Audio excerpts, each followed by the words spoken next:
Yo! Hello. Hi. What's up? What's good? What's poppin'? Welcome to the Atrioc stream on January 14th, 2025. This is for the VOD Frogs. Just so you know, because probably it's going to get uploaded in 3 weeks by Phineas J. So, like, I'm just giving you the date that it was recorded on at the beginning so that the VOD Frogs know. How the fuck are you? How's everybody doing? Happy Tuesday. Man, on Monday with a marketing Monday, and we're on. I feel like usually right now I'd be like thinking of presentation I have to finish, but I finished it. It's fucking crazy. Hey, Big A, first time viewer. I noticed you shave your face. How's the feet too? An auto mod.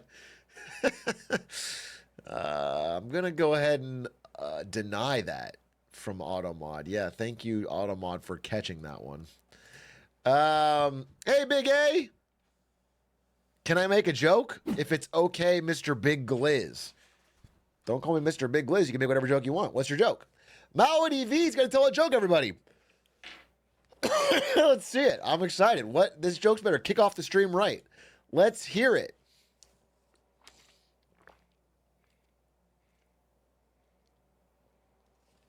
Ah, tasty water. Kind of waiting. We're waiting. The pressure's... I don't feel like the pressure's on. Just understand that if the joke isn't a slam dunk... if the joke's not a slam dunk at this point with how long we've been waiting, it's going to cause riots. Not just in the chat, in the real world. People are going to start tipping cars. They're going to start quitting their jobs and lighting fires. And this joke is... People's future is now pressure on this. People have put emotional investment. We're still waiting. We're still standing back and standing by. You asked, you said, Mr. Big Gliz, can I tell a joke? And then I said yes. Were you prepared for me to say yes? Good night from Germany. Good night. Guten Nacht, as they say. We'll talk to you soon. He was just asking, I missed it. What was the joke? Well, sorry, I had to scroll up. I'll scroll. We'll find it. His name was Malady V. Okay. Here's my joke. What's the expected value of 10 coin tosses where the coins have a 0.6 weighting towards heads? Is it the beginning of a joke? Is it the question? Or what's the joke? Please do not give that one an I can't.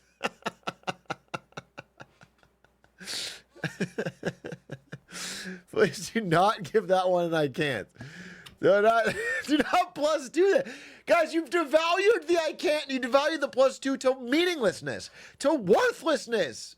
There's absolutely no value if you give it to that. There's nothing that they could have said that would have not gotten your I can't. That's not good.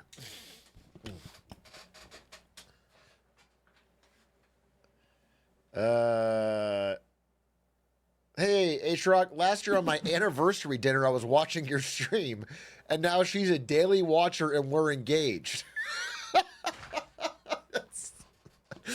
That's the best possible outcome for you. Generally, if you're at your anniversary dinner and you whip out the phone to watch some Big A clips, that's a bad sign. But instead, she realized what it truly is, a great sign, a sign of the Grussel. A sign that you're always on your grind, that you're always trying to expand your knowledge base. She's the one. Put a ring on it, absolutely. That's insane. Please do not watch YouTube videos on your anniversary dinner. Unless they're mine. Then it'll work, as seen there. Watch mine, of course, full retention. Don't skip halfway through. Watch the full thing. And by the way, I don't think I need to tell you guys this, but like if you're watching one of my videos and an ad pops up and the little button says skip in the bottom right, don't click it. You watch the full 3-minute ad, 6 minutes, even if it's a 12-minute, watch the full thing. Take notes. Send a letter to the company and be like, wow, I bought this because of your I know you guys all do that. I don't even need to bring it up, but just like there's apparently some people, and this is going to sound insane, but there's people that actually hit that skip button. As soon as it's ready, they hit the skip. What? Isn't that wild to you? Doesn't that like, it's like they just want to see the content and they don't actually care about seeing ads in the middle of it. I don't know. I never understood it, but And miss the ad. That's what that's what I'm saying, dude. I couldn't wrap my head around it, but no, it's real. It's real. Playtime disaster. I swear to God, it's real. People do this. There's different types out there. I don't know. You can't. I certainly can't. It's extra content. Yeah, it's like imagine a 20-minute video. If you watch all the ads, you're getting like 28, 29 minutes of content. You're getting more, and people are skipping. It doesn't make sense to me. I can't really square that circle. Send them right to Guantanamo, I say. Yeah, I'm with you, but the liberals and the woke, dude, they just won't. They got rid of corporal punishment for skipping ads, and now we're stuck in this society. What are you gonna do? What are you gonna do? All the liberals are on Zhao Hong Shu now. Not just liberals, but everyone's on there. Shit's popping, dude. We're talking with our Chinese friends. We're making friends. It's the little red book goes crazy, dude. Honestly, was Mao right? Wait a minute. Was Chairman Mao correct about everything? Am I?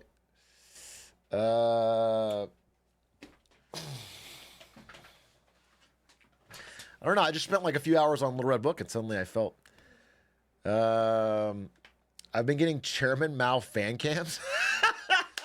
Send me one. Send me one for real. I need to have it for my wall.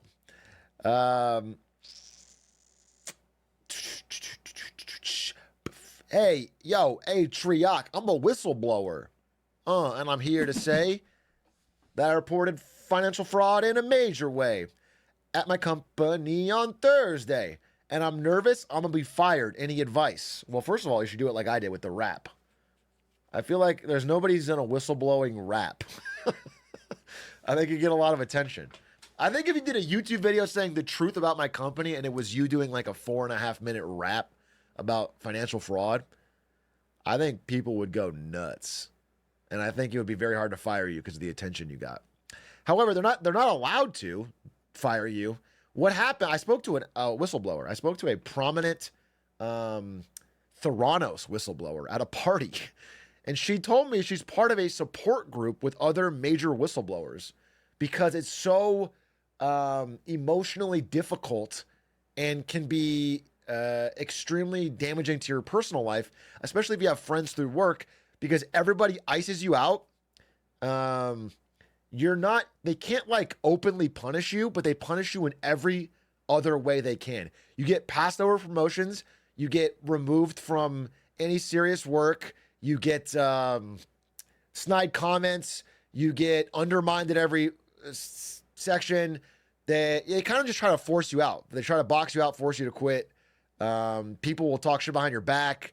They will say things. They'll say you're a drunk. They'll say you're, and this happens over and over again to whistleblowers. So they, have very difficult lives. It's, usually, especially if it's a big company. It's like if you're in a town where you're whistleblowing on the biggest company there, dude, the whole town turns against you. People, your neighbors turn against you. People start talking shit about you. So, what I'm saying is, if you're feeling stress about it, there are support groups. First of all. Secondly, I should have said this first up. You did the right thing, bro. It's incredibly brave of you and cool of you to help make our fucking system and country a better place by doing the right thing and telling the truth. Just understand that it's not super fair, and you were going to receive. But I think knowing ahead of time, this is for anything in life, anything that's like is going to be difficult.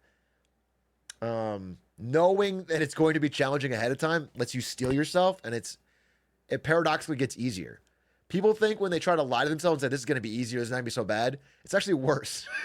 Everything I've read says it's worse. If you try to trick yourself, then when the reality hits, you actually flip. But if before you do something, you're like, damn, this is going to be fucking hard. I know it's going to be hard going in. Then actually it gets easier. You need to like trick yourself the opposite way. You need to like this is going to be really fucking tough. I can do it, but it's going to be hard. That's the kind of mindset you should have, I think, for difficult things. You got to prep yourself. Camblurry? Yeah, I sat back. I was doing like a youth pastor thing, Hey, the most difficult thing of all Not listening to Jesus Christ. Honestly, without the Lord, big man upstairs, I don't think I could have given up drinking or, hell, even got a victory royale in Fortnite. Am I right, kids? Okay, so with JC, anything's possible. Anything's possible. Hey, man. This feels so real.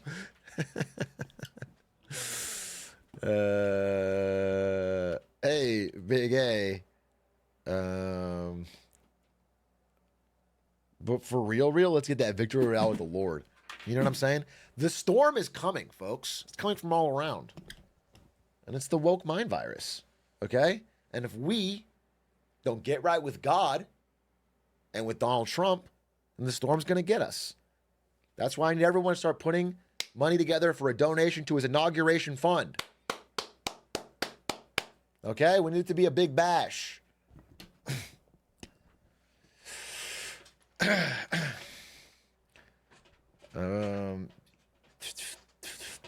You may have gotten a crowned win, but let me tell you about the crown Jesus wore on the cross. A crown of thorns. That's good. And that crown wasn't so fun, folks. That crown didn't make you want to dance, except maybe take the L to the Romans. Okay? Sorry, Atrioc, the inauguration fund is full. We'll be making anything for the specify my donation to Trump's party for Bouncy Castle. That'll be fucking hype. Just a big ass. You know what they should do is do a bouncy capital that you can raid. Oh, that'd be fucking fire. That'd be so fucking fire. That's a party.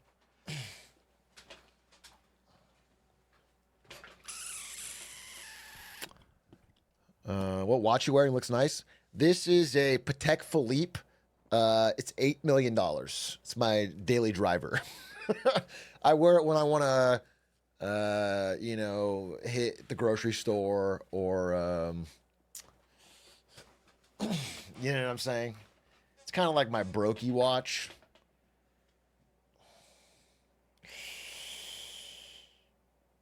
Just 8 mil cheaping out. Yeah, it's just, this one I just might wear for an hour, toss it away. It's just in and out.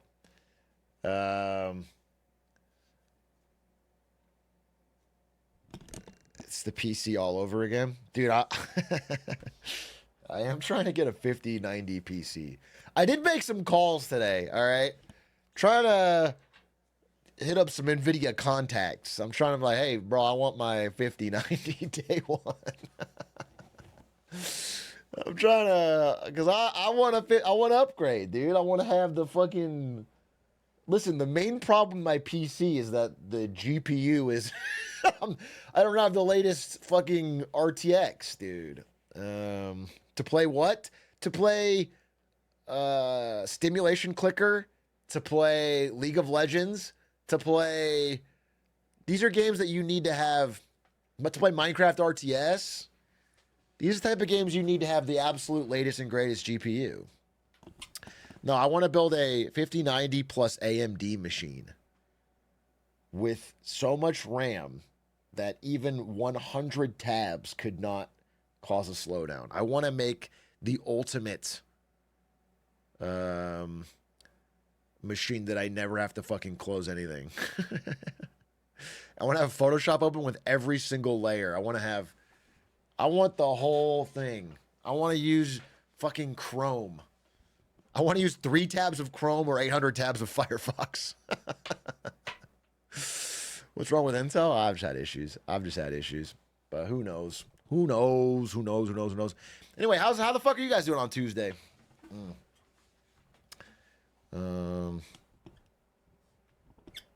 What's popping? What's bracking? Tuesday schmooze day. Tuesday. Class starts tomorrow. Your class starts in the middle of the week on Wednesday? How TF is that happening to you? How's that make any fucking sense? Big dog.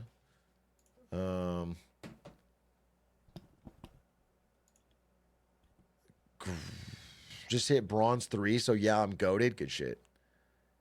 Racist to assume it's Tuesday for everyone. Some of us live in the future. I did see there was that flight, and this happens every year, but it always goes viral, of somebody like flying out of China or Japan, and it's January 1st, and they land when it's December 31st. They move back across the so they get to be in 2024 just one more time. They get to go back. It's a bit of time traveling. Did you see Kim Kardashian reposted Hassan on her Instagram story? No. Surprisingly, no. I thought I would have caught that one. Celebrating New Year's, the longest... sorry. Does our plan for today include some storybook reading? I don't have a story. I will be probably... Let's see. Almost certainly I'm going to watch House MD today. So if you're a house frog, huzzah, huzzah. Today's a bit of a, goofy, gaffy day. There is some news I want to talk about. There's some wild shit been going down. I also wanted to see if there's any crazy fucking shit I missed, that I wanted to watch with chat. But I do want to watch House. Since I finished the fucking 300 slide predictions yesterday, so did you see SEC suing Elon? Yeah, I did. It's not a major deal, not a major case. I can explain what happened if you guys want. Elon Musk bought 5% of Twitter in secret. Okay? He's required to disclose this. It's a big enough stake that he's required to disclose it. He didn't do that. He kept buying more and more of Twitter. This is when Twitter wasn't owned by him. As he bought between 5 and 10%, I think, eventually it came out that he was buying it, and the value of Twitter shares went up because everyone's like, oh, Elon's buying in. Maybe that'll change the company. Maybe it's going to be worth more. I want to get in. It was illegal to buy these things without disclosing. So he got the shares for cheap, basically. He bought a bunch of shares with inside information, that the inside information is that he was buying them. And he got them cheaper than they would have been had everyone known what was going on. It's not a major deal. It's really not like the only thing I would like to have happen here is some kind of reasonable fine. He's the world's richest man, so it's not going to impact him. There should be a fine. He should get punishment. What I don't like is I read his lawyer's statement. I read like the response, and it's like, this is a fucking hoax. This is a witch hunt. I mean, like, it's just verifiable. It is against the law. It's not a major deal. I just don't like that because it's the concept of like any rule that you don't want to follow, you just call it a hoax and then brush past it and nobody cares or follows up or, yeah, I just don't like that whole concept. I think the case is pretty open and shut. It's not a major fucking deal. There should just be some punishment. There should just be some, it should just be open and shut. Do it. I just don't like the idea that like, you could just, if you're big enough and rich enough and loud enough when you lie, you can just ignore the law. I think that's bad for society. It sends the wrong message to other rich people. But it's not, again, either way, it's not gonna, I'm not gonna lose sleep over. It's not a major deal. Ajax 5, thank you for the 35 months. What is this? Get to work first try? Boss champ. Why do you have to disclose when buying? If you're buying a certain percent of a company, and I think in particular, a certain size of investors too, you just have to disclose. Senators have to disclose. All people have to disclose. You just have to do it. It's the rules. You have to disclose so everybody knows what's going on. All public investors have the same knowledge. And he didn't do it. And it made him a lot of money. What I'm saying is it saved him probably $150 million. It's not a lot to him. But to regular people, that's a lot of money. And that $150 million came from people not knowing something that was happening that he was doing. It's just, let's see, Linkus. So Linkus is playing Get to Work today, which is fucking awesome. He only got one hat, Pepe laugh. Dude, Pepe laugh, one hat, Linkus.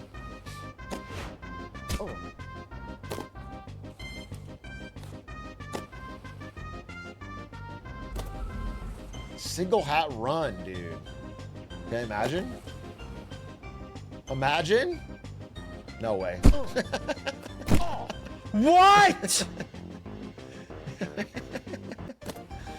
Wait, where? Boss champ. That's not first. I don't even know where he ended up. I coded that part too. Fuck. It's almost like all the parts I coded are glitchy. What are you gonna do? What are you gonna do? Anyway, I'm glad he's playing it. I thought you made it all alone. Well, in a way, nothing we do is alone because Christ is with us. Do you know what I'm saying? So there's always at least one fellow coder in the dev room. You know what I'm saying?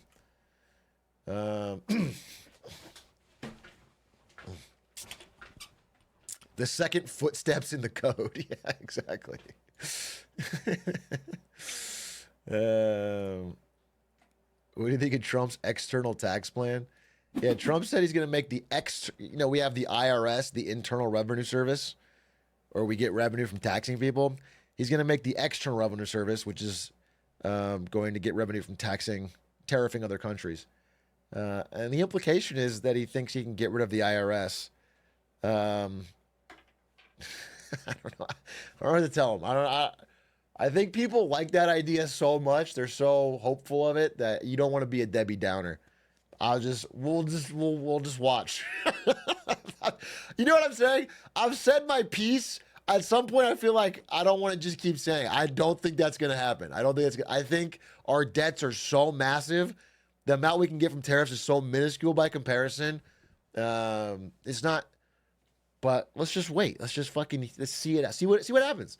See, you know what? If in a year we don't have taxes anymore and the country's fucking thriving and these tariffs are printing money, then boy, am I going to look foolish. And I'm happy to do that. I'll be fucking thrilled. I'll have no taxes. I have a big tax bill. It's going to be great for me.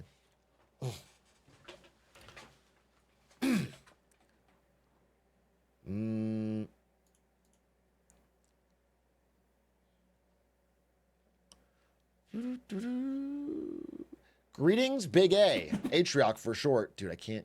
Why is this being auto-denied? You want a condiment tier list. We were likely to have strong opinions on various liquid toppings as well as the proper vehicle. I don't want to do a condiment tier list because I'm not a big condiments guy. You know what I'm saying? So condiments people are going to roast me alive because I'm not going to have evolved opinions.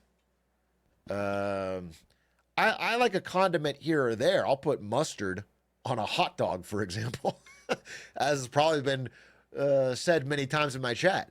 I'll have mustard on a hot dog. I'll put a little mustard on a sandwich. I'll put some ketchup on fries. But I'm not a big condiments guy. For example, this might shock you. When I eat a salad, I use no dressing. I crunch that shit raw. I'll crunch on some broccoli. I'll crunch on some cauliflower. So it's, yeah, I understand. You're going to call me a serial killer. And you're going to say I'm sadistic. And you're going to put question marks. You're going to say, hey, rabbit boy. You're going to say, hey, you fucking rabbit serial killer psycho freak bitch. And I'm going to feel bad. So what I'm doing is I'm backing away from it. I'm saying I'm not making the tier list. All right? Do you understand? That's called growth. That's called wisdom. That's called there's two roads in a wood, and I took the road more traveled by. Suck on that, Robert Frost. Okay? I'm not blazing a new trail here.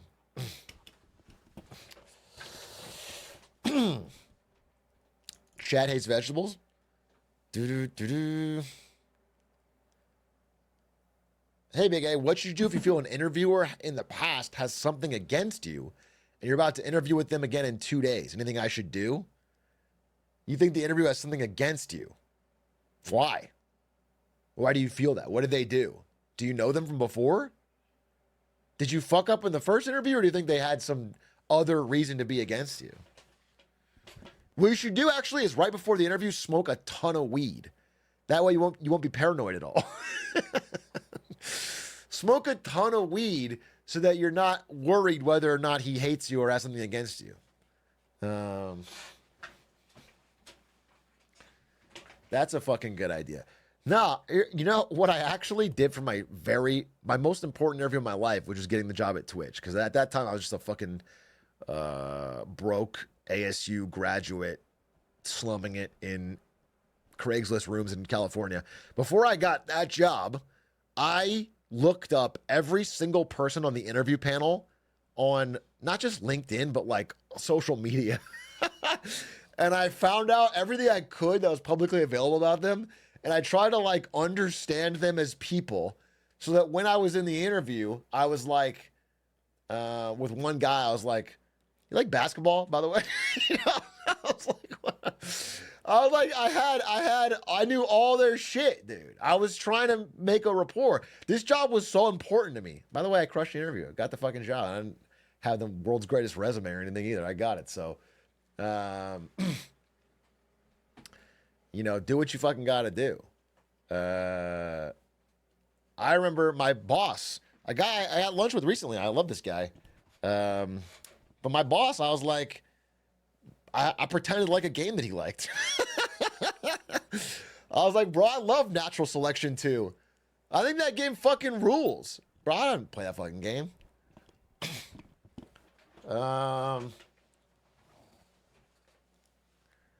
I just wanted to I wanted the vibe of like, hey, I'll be good to work with. People are gonna get along with me. And by the way, I was. Like, it wasn't a fake, but I wasn't gonna sit there and be awkward, bro. The interview was too important.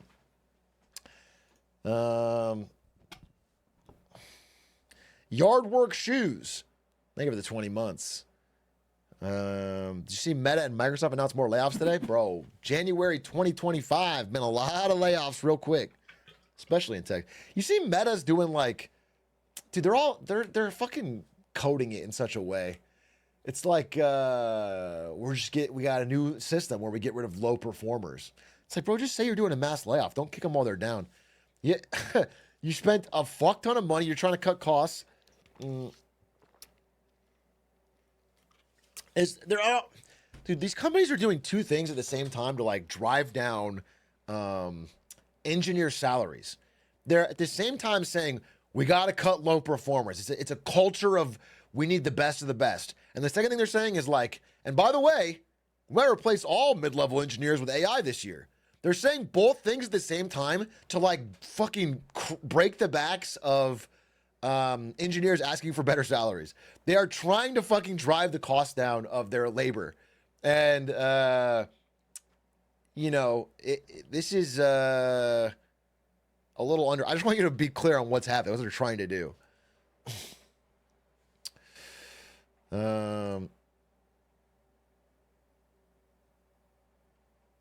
They've seen an opportunity after years of having to pay top dollar for engineers. They're like, this is our chance to really fucking flip the script, to get the power back with the tech employer.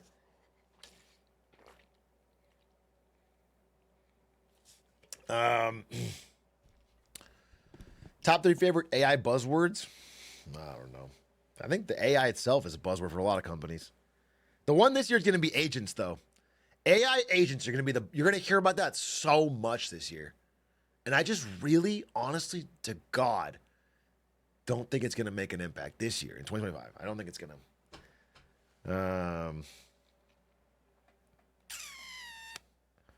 Ba-ba-ba-da-ba. Ba-ba-ba-da-ba. Ba-da-ba-da-ba. Ba-ba-ba-ba-da. O3's metrics are kind of insane, though. No, they are, for sure. 100%. ChatGPT keeps fucking breaking records at human tests. We're running out of tests where the AI fucking doesn't beat the human. I'm not disagreeing. It's just that my main thesis is that it has too many.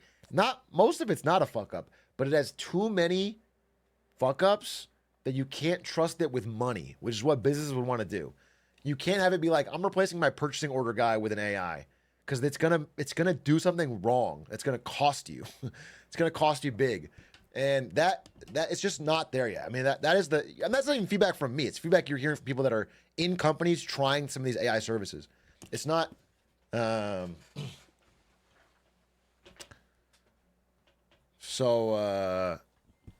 So that's why I don't think it'll be here in 25. But you know, I'm not developing it. Could be fucking amazing.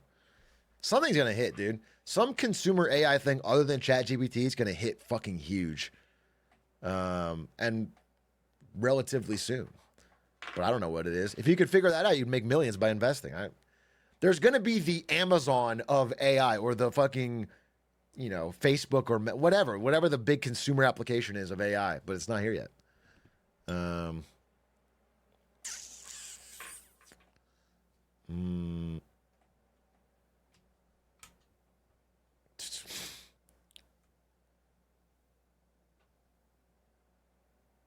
by the way, didn't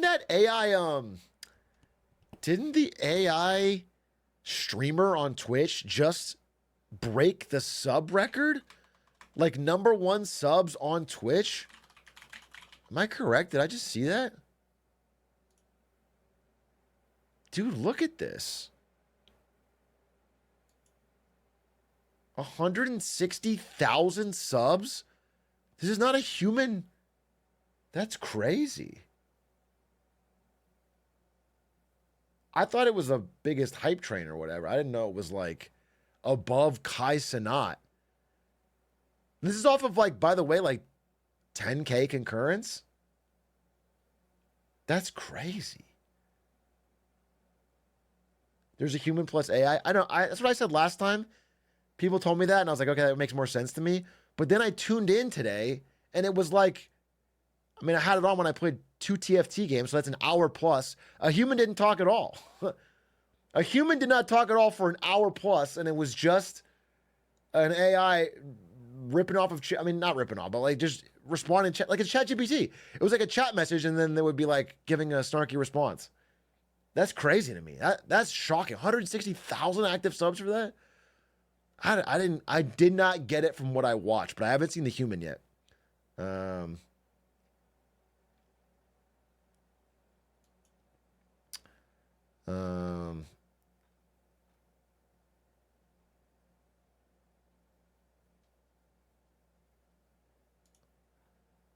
You gotta watch Doug Doug Collab. It's very good. All right, I will. I will check it out. I'll watch the Doug Doug Collab for sure. I mean, Doug Doug's cutting edge on this stuff. I've been talking to him about AI stuff. He uses it all the time, so.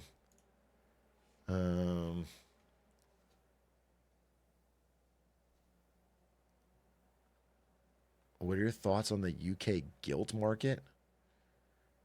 I mean, I could tell you.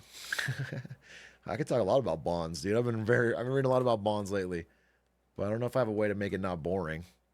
What are your thoughts on waffles versus pancake? That's a question we could all get behind. Waffles, easy.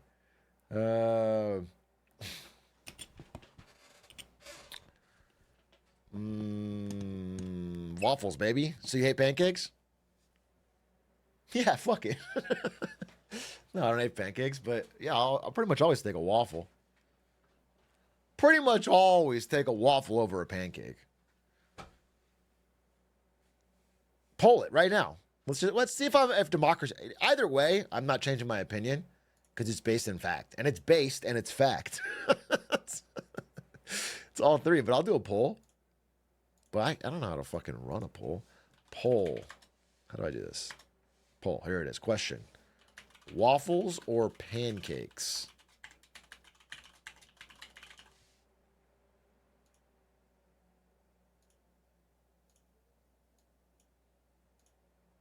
Boom. Vote. Vote or die. Vote or die.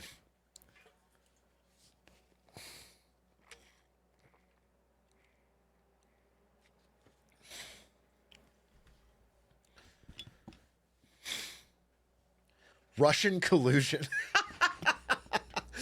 Putin! Vladimir, you better stop.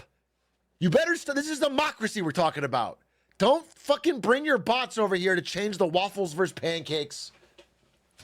Fucking. This is a step too far, Putin.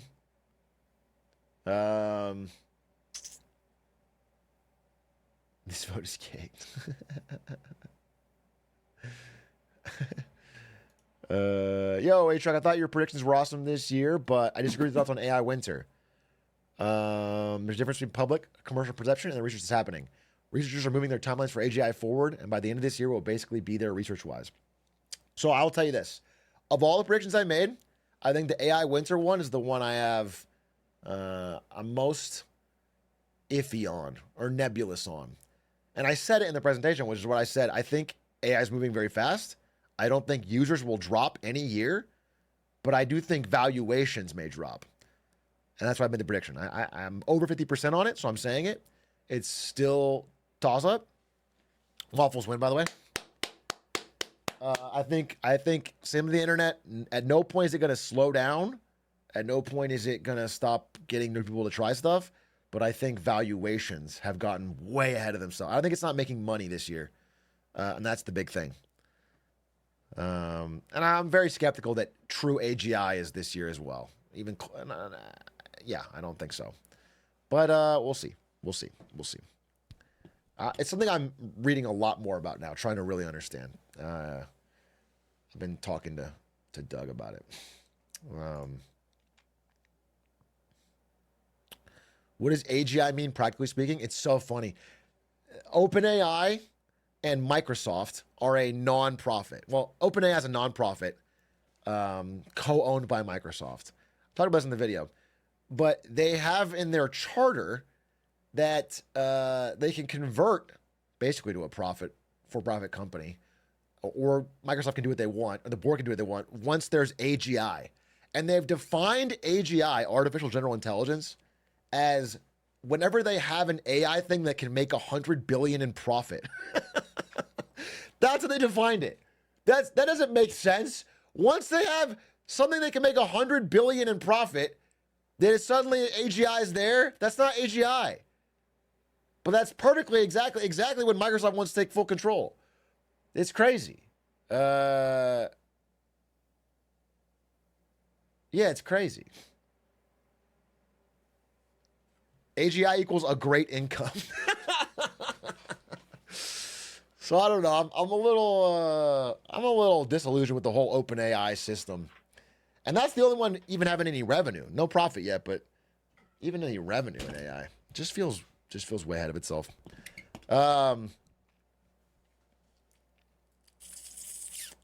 What's this tiny little face? AGI? What is this face?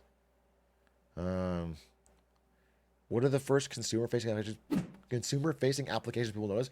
Bro, I don't know. If you know, tell me. If either of us figure this out, we can make a lot of money. This is what every investor in Silicon Valley right now is trying to find. They're trying to find consumer-facing applications for AI that can make a lot of money. What does consumer-facing mean? Think of like an app. Think of like an app. Think of like what Instagram and Facebook were for the internet. Think of what Amazon was for the internet. Things that made consumers' lives better. Things that regular people will use. Right now, they do use ChatGPT. So ChatGPT is a consumer-facing application, if you want an example. But outside of ChatGPT, can you think of something AI-related that's going to get like a lot of money that people might use?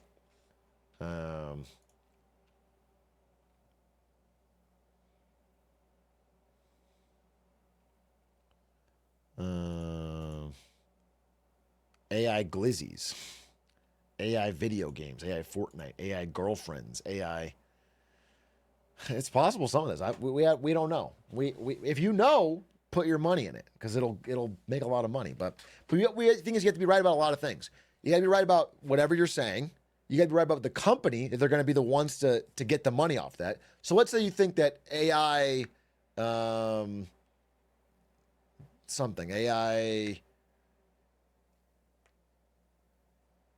AI toasters is going to be the future of consumer. Like AI toasters are going to be, everyone's going to want an AI toaster.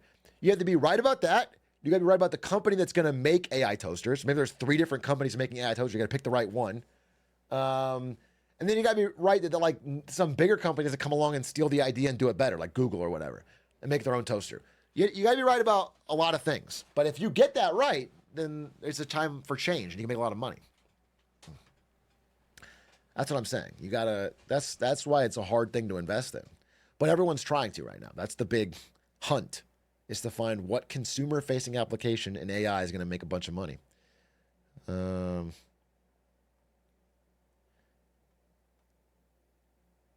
No joke, I think AI lawnmowers make sense. It could be a subscription service.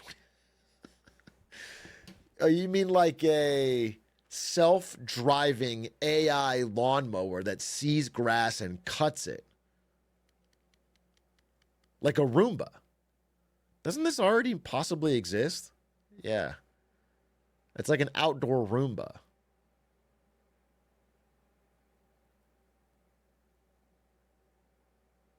Okay, what I don't understand is, so buying one for yourself sounds extraordinarily expensive.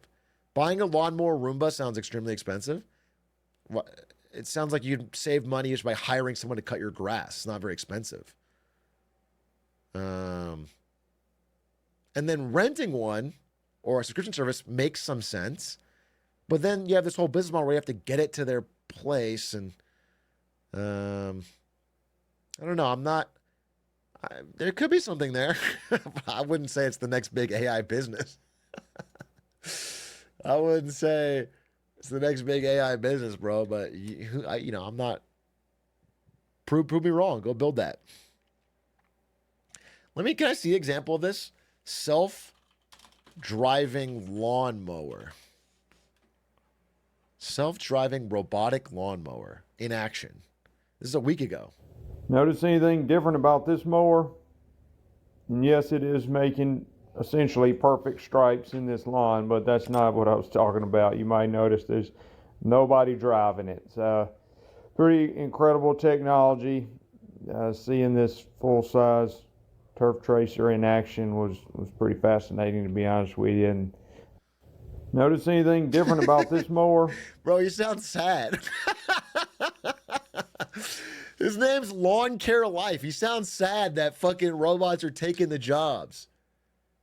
It's like, wow, pretty beautiful stripes, huh? Guess there's no human on it. Nobody with their wind in their hair as they trace down this perfect field in a perfect mow. Well, guess it's pretty cool, I guess, this technology stuff. It sounds wistful. It sounds sad. But this is real. This is I mean, I can see it more now. Yeah, if it's doing a great job on a massive field and you can just have it run, there's something there. But this already exists, so you need to find a way to invest in a way that can make money.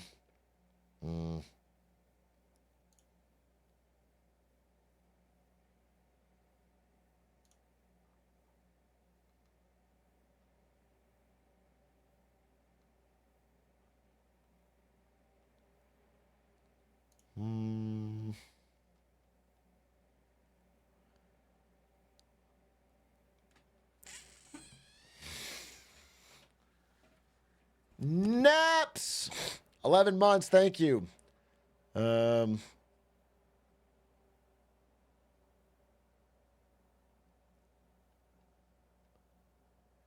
I think it's going to be AI influencers for sure. Yeah, Meta did create bot accounts, but everyone hated them. Well, I guess why do you think this would be a profitable business? How does it help Meta financially to have a bunch of AI accounts that people don't like? I guess I don't understand why that would.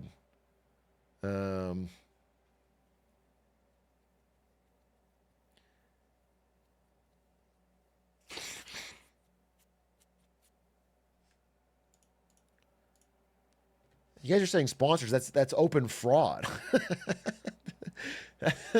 If you're saying Meta can create a bunch of fake clickbot accounts to click ads that they sold, that's not that's not a real business model. I mean, they could do that behind the scenes already and just lie. That's not.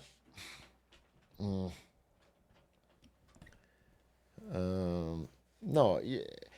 What I'm saying is, how does it make you more likely to use, or Again, there's a possible world where if they didn't disclose it and you get on, here's the thing. Here's what we all know. If you make a post on Facebook or Twitter or whatever, and you get some likes on it, human beings, we check that shit. You get a little notification. I got a new like. Oh, I got to check it. I got a comment. I got to check that. We love it. We love it. Someone says something? On my Instagram post got 6 likes. I got to fucking hit it. We love that shit. Okay?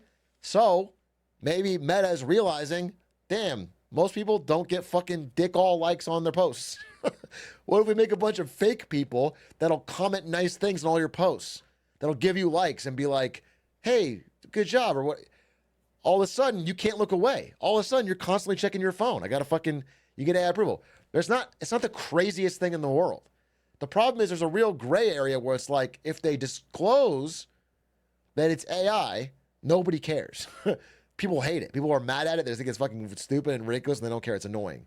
If they hide that it's AI, then you're in a gray area where everyone's like, wait a minute, why am I suddenly getting all these fucking glazing comments? It's the same thing behind like bots in Fortnite, okay? If you're a new player in Fortnite, you're going to get shit on. So what they do is they put you in lobbies with bots where you can get a victory royale and be like, damn, this game's fun. That's why they do it. And they don't really disclose that they're bots. They kind of try to hide it from you because they don't want you to know that you're just getting fed a free win, which you do, especially on mobile. The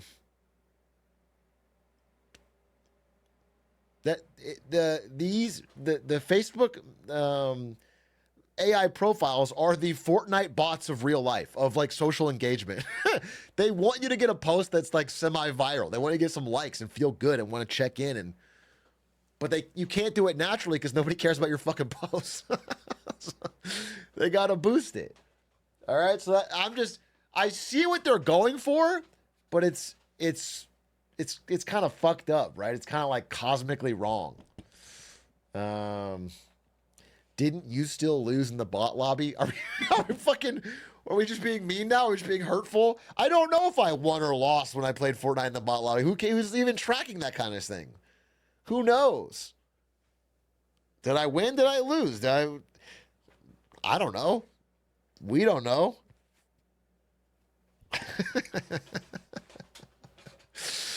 Some people say I won, some people say I lost. I guess it's a loss to history. We're not going to know the answer to that question. But I don't think it's relevant, right? It's not like relevant to this conversation. It feels like a weird tangent to bring up. I think you won, Atrioc. I think you lost. I'm hearing both sides. You know what I'm saying? I'm hearing like the crowd is mixed. And so I can't, honestly, with all this noise, I can't figure out. I honestly can't rise above the murmurs of the crowd and figure out the truth. So I don't think we need a poll. I think we've pretty much split it down the middle. Honestly, it's one of those things you can't decide. So good question though. Thanks for bringing that up. R-dubs.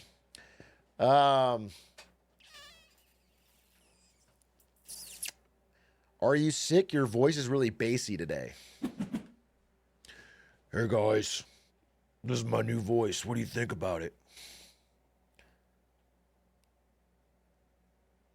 I just think like I want to do a real voice reveal. This is how I fucking talk, okay? And if you don't like it, you can kick rocks, because this is the way it's gonna be around here. Real men only. You sound insecure.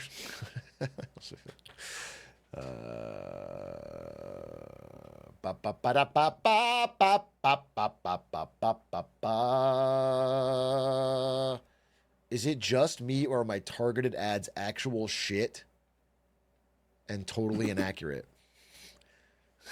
This is you, and like someone comes up behind your computer and notices the weird targeted ads you're getting.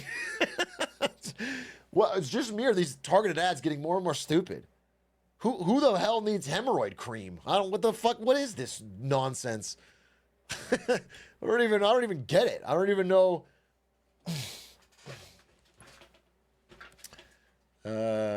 yeah, bro, they're pretty good at their job. They're so good at it that I am I would say 99.9% confident.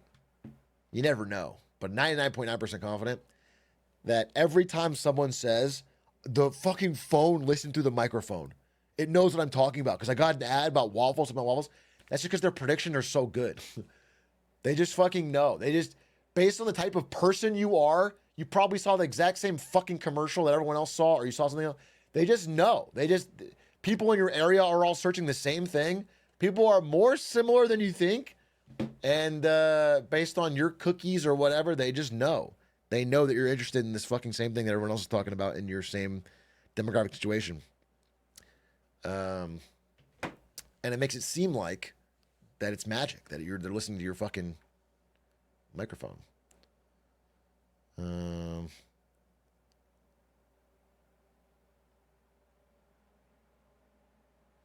Didn't a tech company recently set up for doing that? Let's find out right now.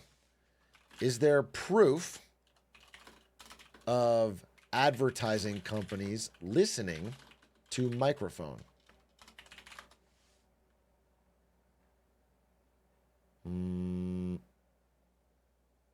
Let's see.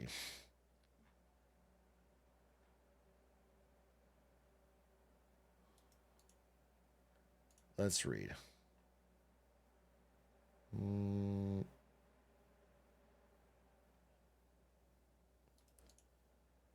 not seeing anything.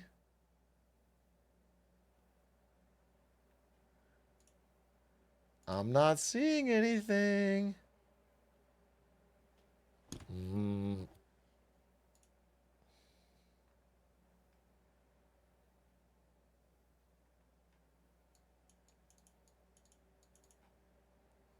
I'm not seeing anything. What I'm seeing is exactly what I said. Why did I get this ad for cat food after my friend talked about their cats while having lunch together? I don't even like cats.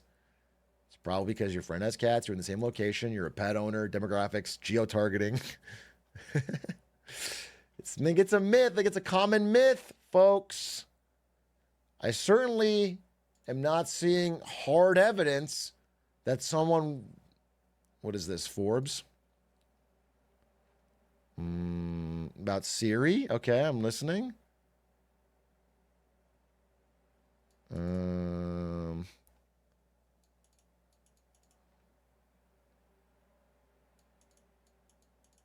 I'm listening. I'm reading it.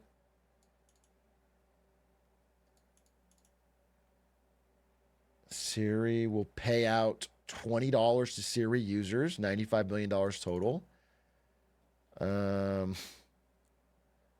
Apple said Siri data has never been used to build marketing profiles, never been sold to anyone for any purpose. I don't... There's been no evidence in this lawsuit or elsewhere that Apple uses Siri recordings to target advertisement for users. I'm not seeing it. I'm not seeing... Listen, I would love to believe it. I'm just not seeing anything. It just sounds like something that sounds good. You know, everyone kind of thinks it, but let's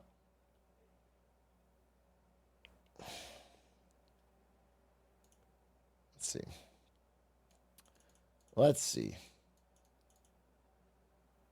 There's a video. I will watch it. Is Google always listening live tests?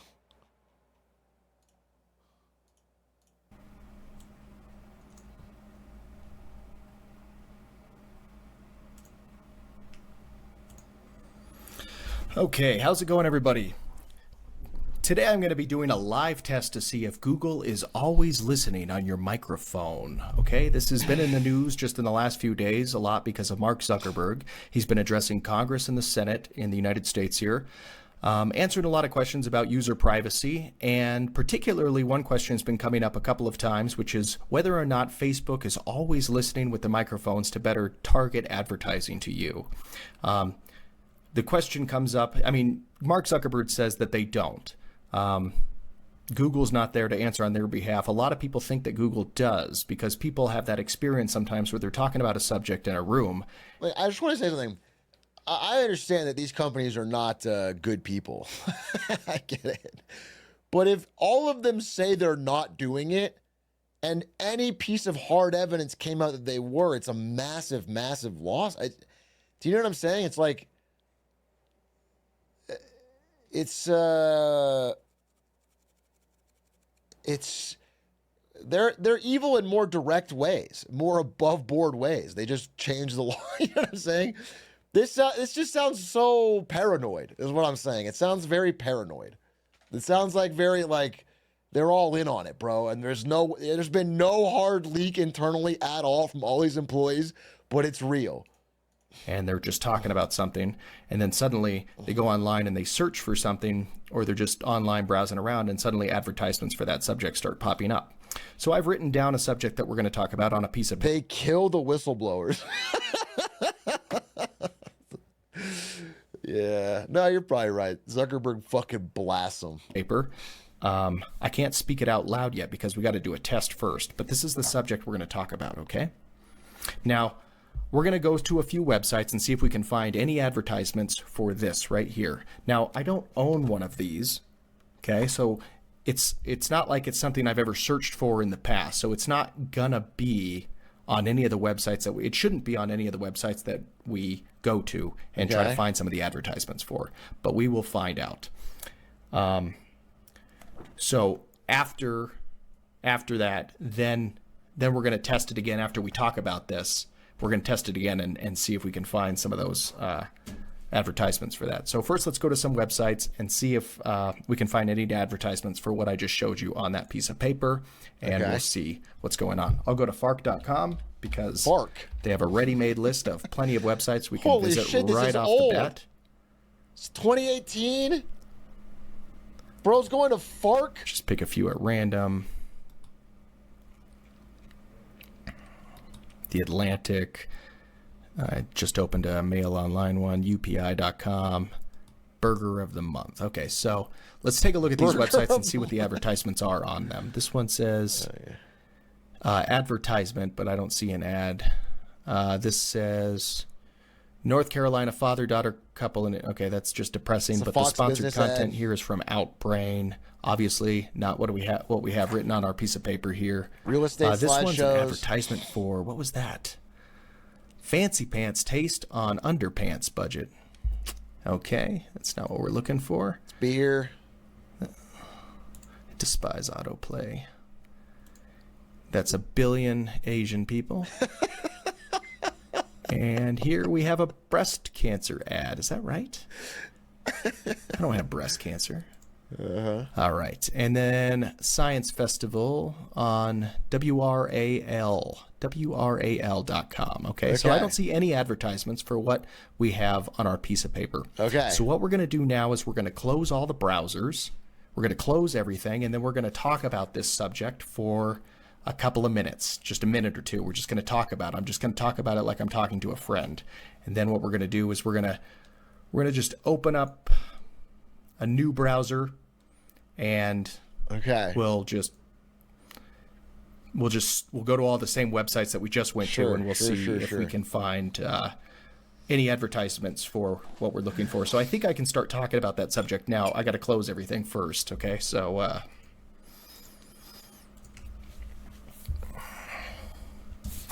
all right, so dog toys. Well, I'm going to be searching for, I want to buy some dog toys for my dog, okay? Because I love my dog and he deserves all the best toys in the world. So maybe we can find him some really nice toys for dogs. I love my dog too. I think that'd be nice. Maybe some Kongs would be good, or some plush animals for maybe some dog toys near me. Maybe some black or red ones. I don't know what colors dogs care about, but they probably like colored dog toys from time to time. Let's see. A little weasel or something, or a dog bed would be good. Just something he can chew on, dog toys near me, or affordable dog toys. That'd be really good for me. Get to the bro. As a consumer, I think that's And let's take a look. Okay. Let's open up some of the same websites. Let's open up some new ones too. I mean, I'm seeing a dog advertisement already for PetSmart.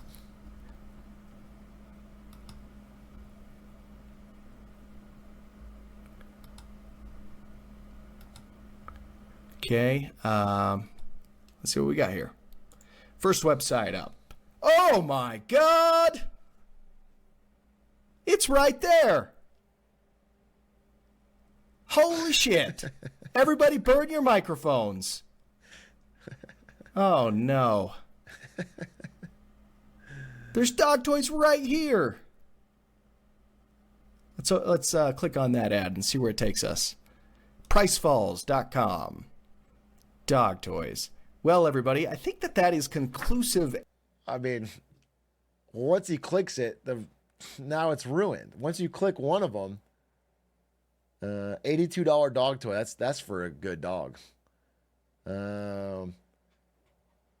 Once you click any ad, that for advertisers, that's blood in the water.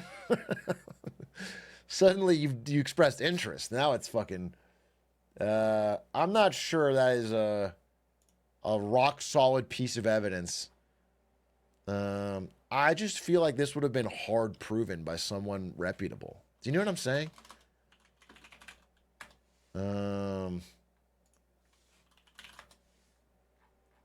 Is that crazy to say?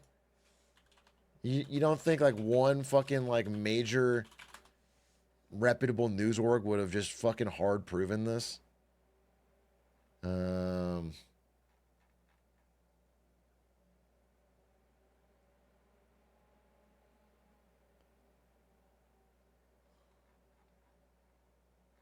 They're in on it, bro. I can't tell if you guys are doing a bit. You guys are all this schizophrenic. You think every single, our government and our media and everyone is all in on this one thing specifically to make sure that you they can hear your mic and do dog toys. I can't. This is, well,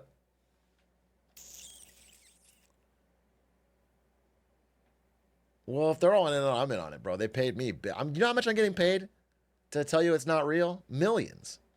Tens of millions of dollars. Of course it's real.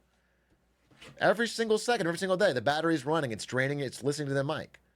Caught. But I can't say that. They pay me too much money. And what's crazy is they're paying a lot of people, but you'll never see a pay stub because they're really good at keeping that hidden. You never find a check. You'll never find any way to trace it, but it's happening. We're all getting paid. None of us will ever give that up. It's a conspiracy with thousands of people in it, but all of us won't break. Cash is king. Cash is king, baby. Cash is king. He just slipped up and revealed it? No. This is called a false flag. I'm admitting to it, but in a jokey way. They know it's all part of my psyop to sow discord and doubt. Even this part is all part of the plan. Discord's in on it too. Yep. It's bad, folks. It's bad.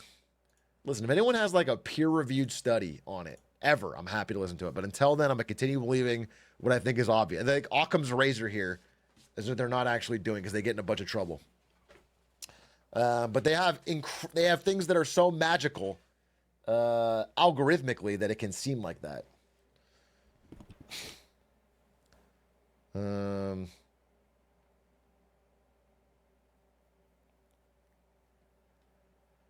Ba-da-ba-ba-ba. Do what you won't. I don't want to do it because last time I clicked an ad on stream, it was a NordVPN ad and it leaked my IP, I think. I don't want to do it because you never know what the fuck's going to pop up or it's going to show your address or some shit. It's all location data. And then I'm going to get fucking... It's going to go bad. So instead, I will not do that. But I possibly could set it up for the future where I have a more controlled environment on like an incognito or something. But I don't want to do it right now.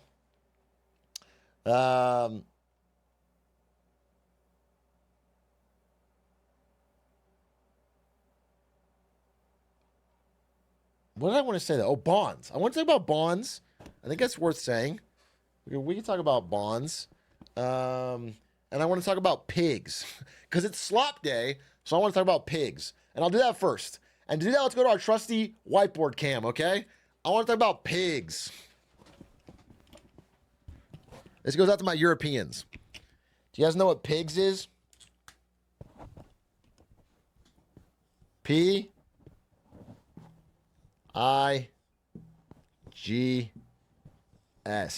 Pigs. Pigs were considered the sloppy, bad economies of Europe. Poland. Italy. Wait, what was G again? Oh, sorry, no, it's Portugal, Italy, Greece, Spain. Sorry, not Poland. Poland's doing amazing. I'm sorry. Portugal, Italy, Greece, Spain. Portugal, Italy, Greece, Spain. Pigs. The I can also include Ireland.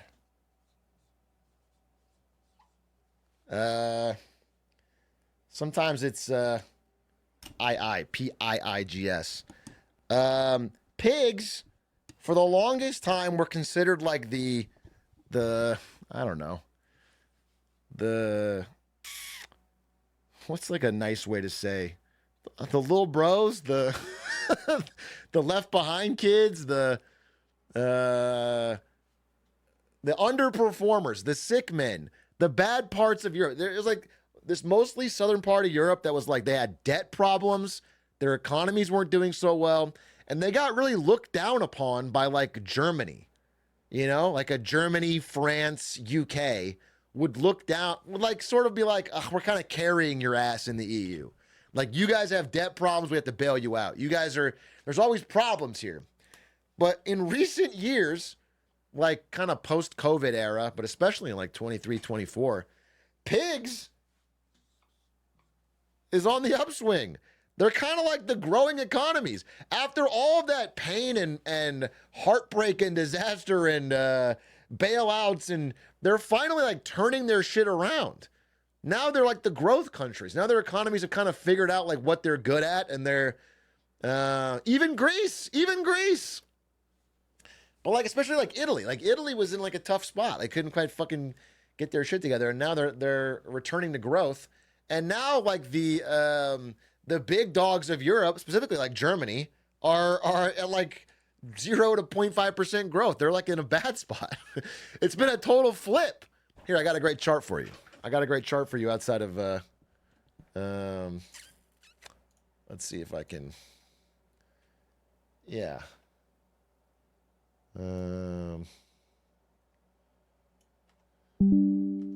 Here. Ba-da-ba-ba. Zoom in. Here's a chart. So, dark blue is Europe as a whole. Light blue is Germany. Teal is France.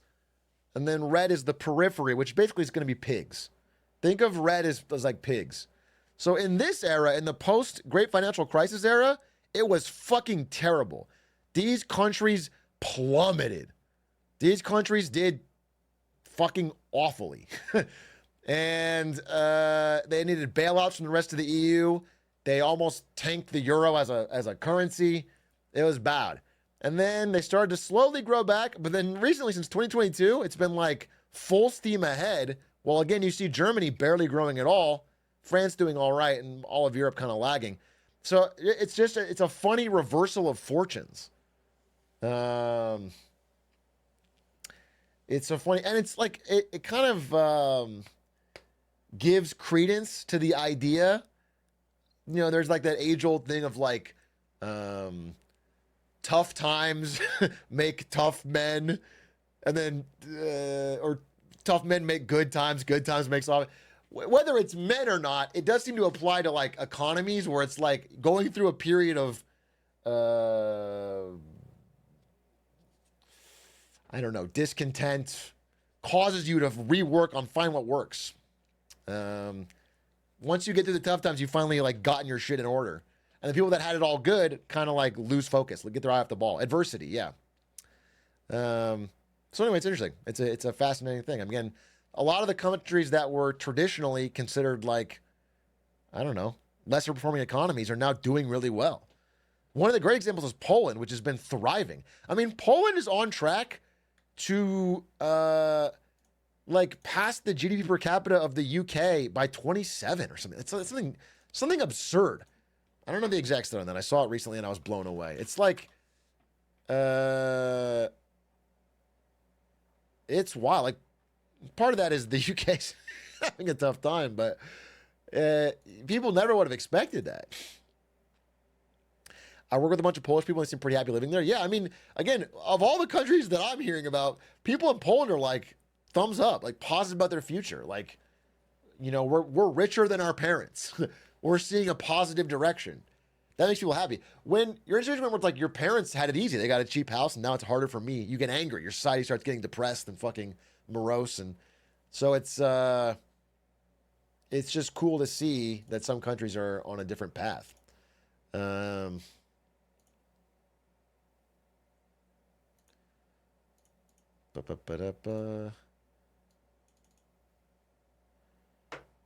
What does morose mean? Why don't you Google it? Basically means sad if you want to make it easy. My business partner's from Poland. He says the housing market is horrendous. Well, to be fair, I haven't heard almost anyone anywhere say they like their local housing market. I have not heard anyone. I don't think Poland is nearly as bad as some of the countries we're talking about, so I'm assuming they're fine. But it's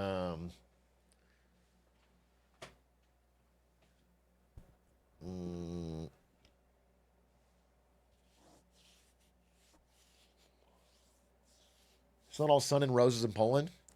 I mean, I wouldn't say it is. I just say it's in the positive direction. People will forgive a lot if it feels like if they're going to have a better economic situation than their parents. If people feel like, yo, I'm going to have a slightly better life than the people that raised me, I'm in a positive direction, people are in a good mood. Even if there's problems. And there is a problem. It's not, it hasn't gotten there yet. It's just... Nobody can complain about their housing markets here. I live in Sydney. Yeah, you win. You or Toronto. If anyone's in Toronto, if you're in Toronto or Sydney, you can win the sympathy Olympics for housing.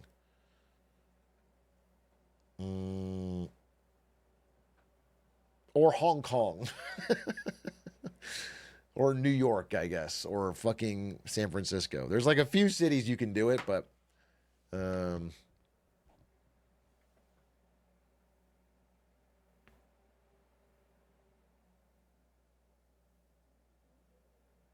what about LA right now? Dude, I don't know if this is true or not. It sounds crazy. It sounds fantastical. But I heard that LA housing prices are going up dramatically because of the fires. That's what I heard. It was up. I heard people were seeing listings up 20% because of the surge pricing. I understand that less supply means higher demand. But I also would assume that a major natural disaster is a demand dampener. That less supply would only work if demand remained constant, which I'm a little bit shocked by. I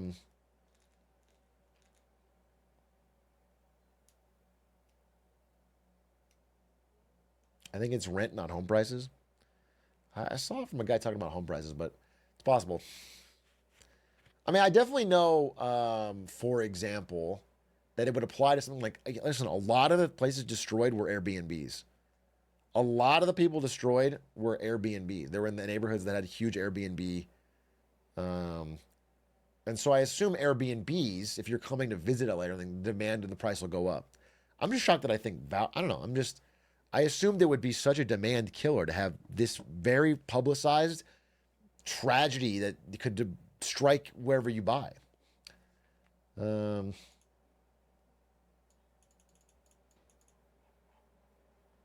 this is about rent, which again, I totally understand. There's people that have to find a place to stay. I totally get that. I was talking about housing prices though.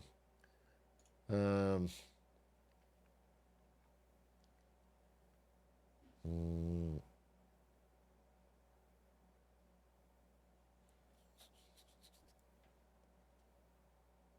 Ba-ba-ba-da.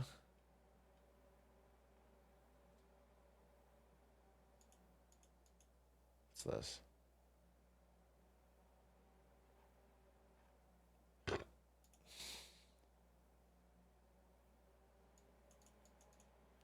Yeah, can't move away because the job's left. Yeah, it all tracks. Just odd to me. And then second thing, bonds. So I think we got to go back to this chart. I got to explain something. I'm gonna shake that thing while I. All right, goodbye, pigs. Goodbye, pigs.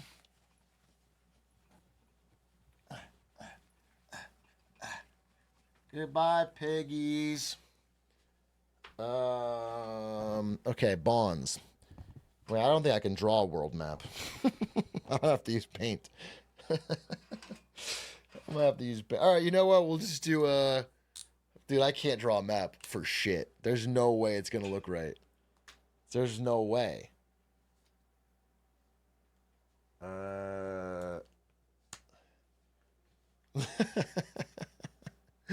There's no way. I mean, okay, I just need to draw. All right, this is this is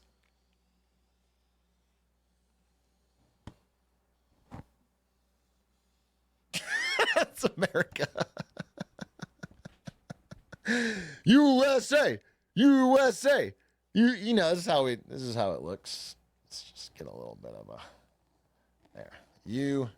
USA, America. That's our country. Hey, you stand for the flag, okay? You fucking stand up when you see our country on a whiteboard. All right? You salute. This is a big fucking deal. USA. And then I'll use the red marker. I'll use the red marker over here.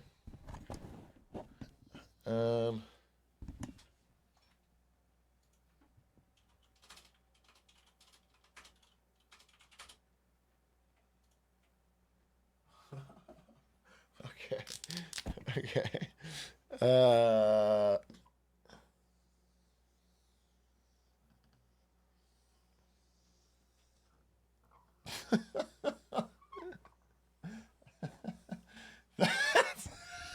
China? It's like China on its side. I used my vertical monitor to look at it. I didn't. That's not China. That's not China. That's a tumor. No, that's. We're gonna have to reorganize that. We're gonna have to reorganize that. Where's my? So it's more like just start over.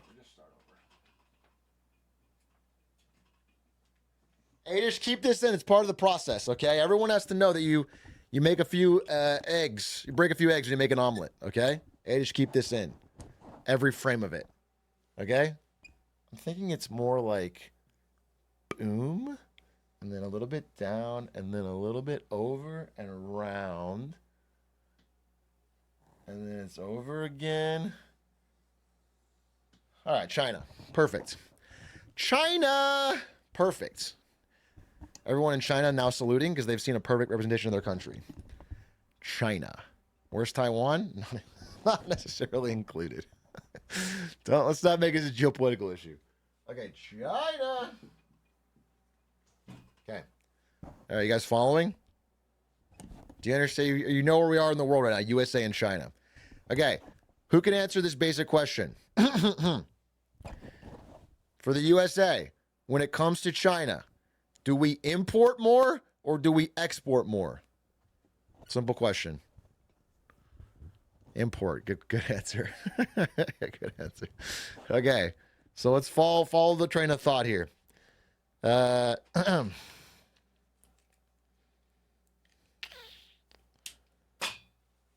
We give dollars to China. And they give us stuff on net. On net, we are an importing country. So they buy some things from us, but less than we buy from them. So on net, we're giving them dollars and they're giving us stuff. Like, I don't know, TVs and toys and solar panels and drones and everything. They make a lot of things, okay? They're giving us stuff. I'm just put boxes here. These are Temu boxes. Okay? They get dollars and we get stuff. Now, over a lot of time, they end up with a lot of dollars and we end up with a lot of stuff. Now, the old system that worked for a very long time was that they would take those dollars and give them back to us in exchange for IOUs. Because you don't want to just sit in cash. We'll give you IOUs that grow a few percent a year. We would give them treasury bonds. So they ended up with a bunch of IOUs, and we ended up with dollars and stuff. It's a pretty great deal.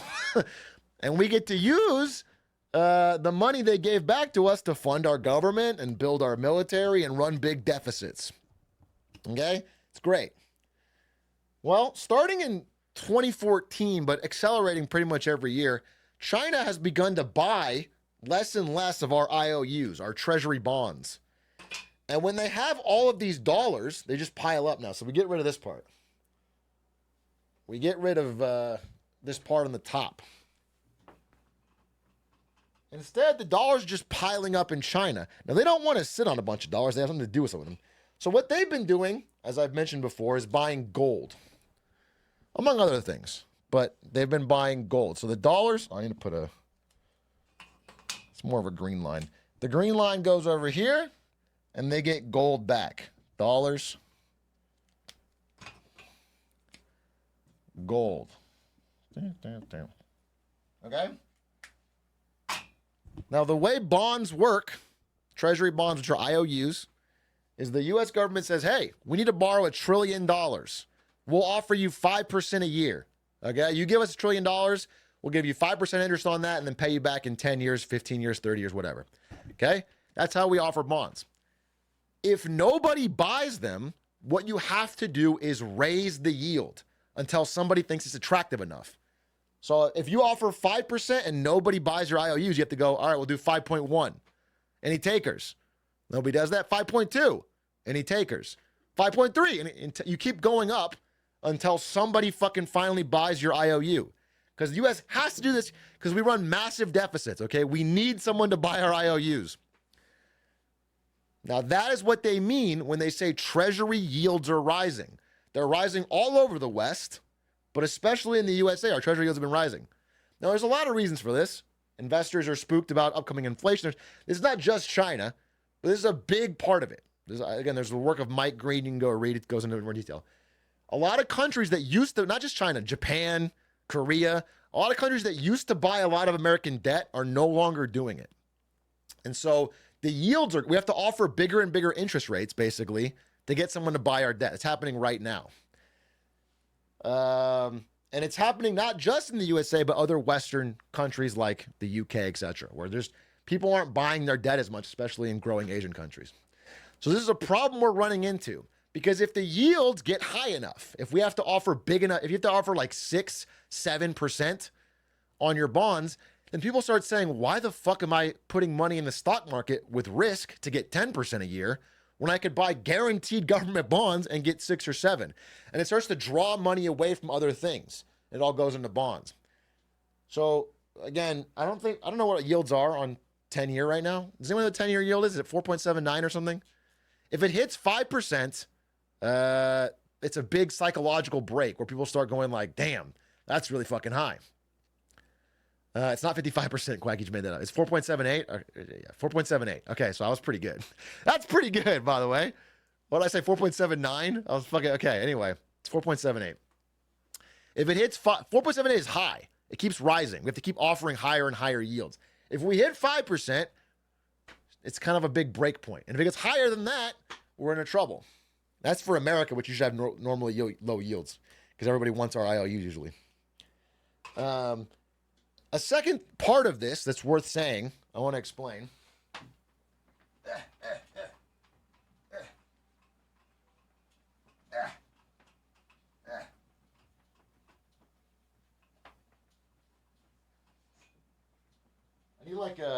I need like a swimsuit or something so I can do OnlyFans type. You know what I'm saying? So I can get like fucking, right subs names on the board, make some real money. I'm not making enough. You know what I'm saying? There's no cash in this economics shit. By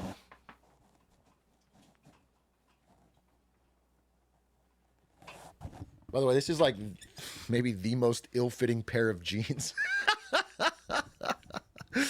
All right, anyway. So one more thing I got to say. Do you guys remember fucking Liz Truss? Liz Truss, the head of lettuce.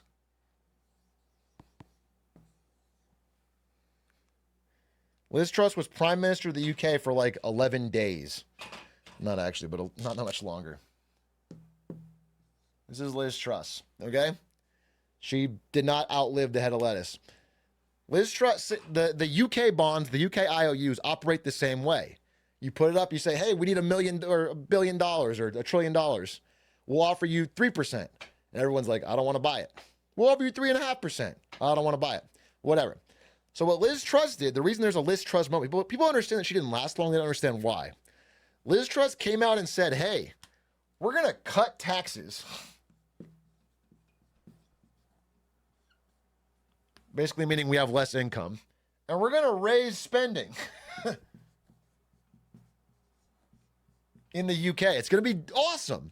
We're not going to make any money, and we're going to spend a lot more money. Now, who wants to loan us money? She said this to the people of the UK and then went to the globe and said, hey, can anyone loan us some money? And it was crickets. This is the Liz Truss moment. Everyone in the world was like, no, we listened to your fucking plan. You're not going to have any money. You're not going to pay us back. We're not going to loan you. We're not going to take your IOUs. We're not going to buy them. And the yields, what they have to offer to get someone to buy them, started spiking. They started going really fucking high. And when they get high enough, you can't afford the interest payment. It's too obscene. It's like getting a fucking 30% credit card. You can't. And that's how she got thrown out, okay? She was like crashing the economic system of the UK because they could not find someone to loan them money because her plan was so obviously not able to pay back the debt. That's a Liz Truss moment. It's worth understanding this because more and more countries are having this right now. It's possible Donald Trump will face a Liz Truss moment. Now, U.S. bonds, U.S. IOUs are more valuable and more in demand than UK, obviously, no matter what. So he might not. But understand, if you say, hey, we're gonna cut taxes and spend like crazy, people stop wanting to loan you money because they get more and more worried that you're either not going to pay them back or just print money to pay them back, which is like inflating away the problem.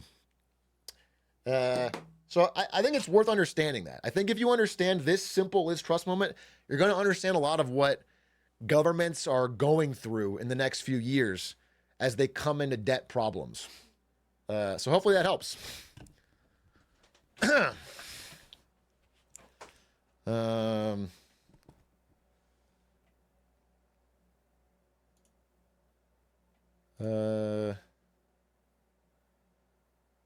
Can you explain it again like I'm 5? I actually don't think I can explain it simpler than that. Not that if you don't understand it, it's totally fine, but I just don't know how I could. It's you have to understand IOUs. maybe I could. I'll work on it. I'll think on it. I'll try to. But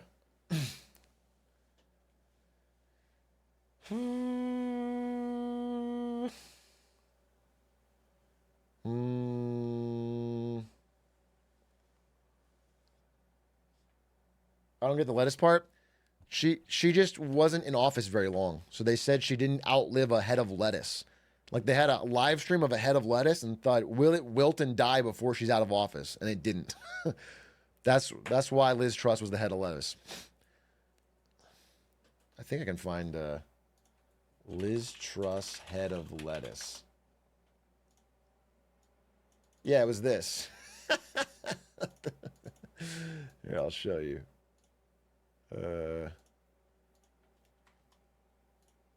This was the live stream. They had a clock and they had a wig on a head of lettuce. I mean, it was getting pretty brown, but it lived.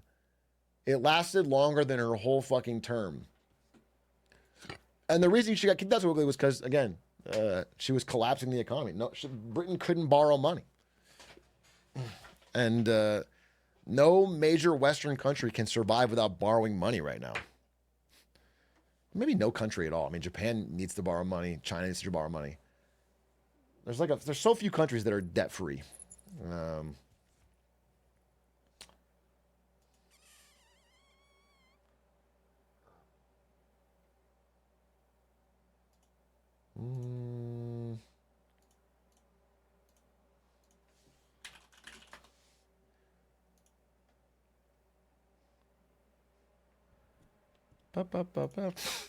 As we're taking so many L's, here is a W for Western countries. What is this? Average surrender rate game by region is League of Legends? Holy shit. Japan surrenders like crazy. Japan FFs under 20 minutes 55% of the time? That's crazy.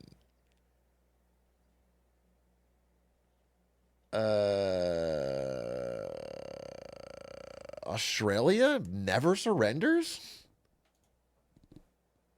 Resilient Aussies? Or maybe they're just fucking hijacking the game. Maybe Australian servers are so toxic and they don't care that they just meme to never surrender. They hold hostage.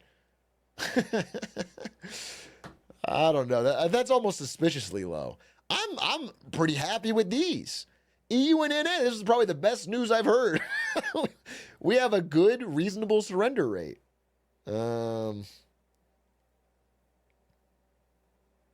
That's funny. I didn't think this would be that different region by region. 55% is really high. Over half of your games and then surrender under 20 minutes? That's toxic. That's very toxic. Everyone's just quitting. That's like first blood surrender. That's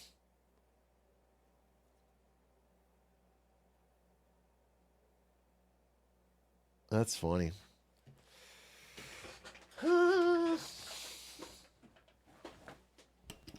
Why is ignoring Turkey? Turkey's also high. Turkey and Korea, 48, 46. I just like this one because it's over half. LATAM, Brazil, 44, 45. Yeah, that's funny. That's interesting. There's more stats? No. No more stats. Unless... trying to see if there's any cool Atrioc stats. Nah, just that I have 71% win rate. Sort of like a god gamer. No big deal. Just a natural with the fizz. That's Cadrill's site? Wait, what? Cadrill launched a new OPGG competitor? Bro, I like what he's doing. I like that all of his ventures revolve around League of Legends. He's like leaning into... He's not like, I did this so I can sell toasters now or whatever. He's like building a brand around really...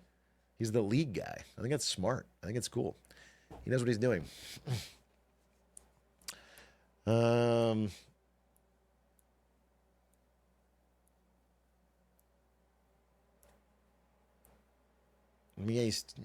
Hey, Maisie, you hog snarfing bitch. Damn, that's fun. I'll just let it rip that time. Because we're besties like that. No, don't YTA. You guys don't get it.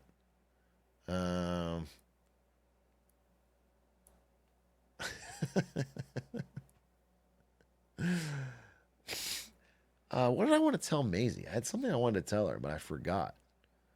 Is it about Linkus? I don't remember. Anyway, I hope you're doing well. They want what we have so bad. Jealousy disease. Amen. Exactly. Exactly. Huh?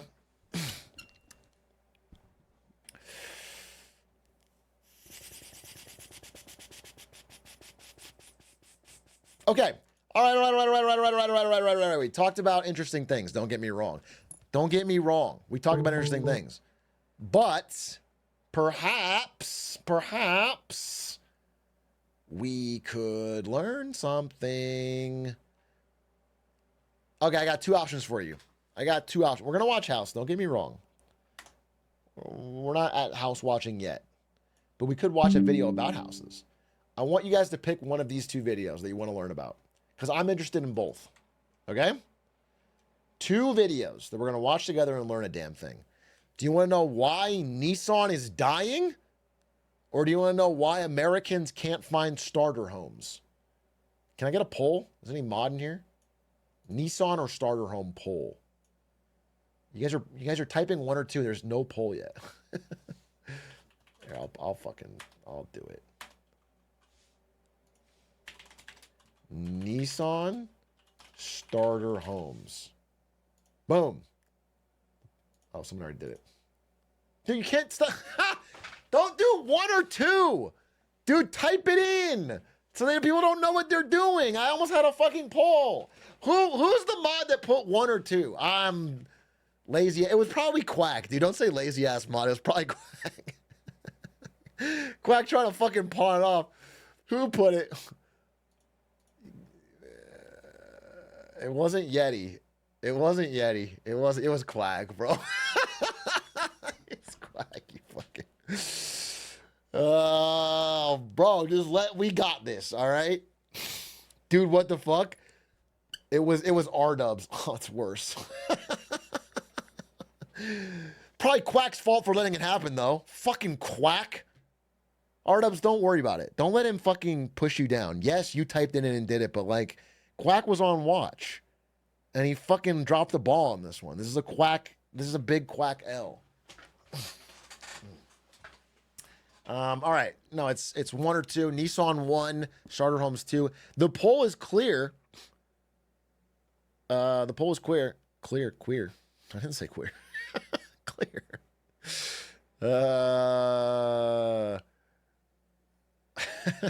I'm an ally.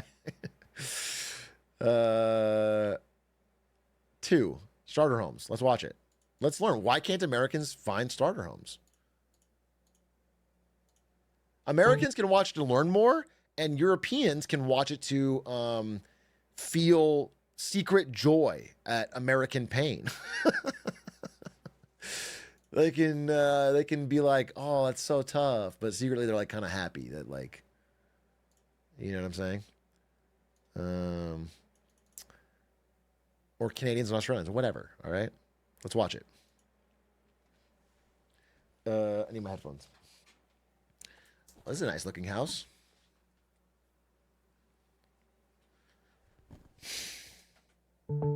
Starter homes are disappearing from the United States. In the early 1980s, as many as 40% of the new homes built were considered entry-level. By 2023, just 9% fit the criteria. Give it another 20 years and literally no young person will be able to afford to purchase a home, period. Meanwhile, a slowdown is mounting in the home building industry, which could contribute. It's luckily none of you guys are young people that want to buy a home in the next 20 years, right? Like, my audience is mostly like 55-year-old retirees that already own 2 homes.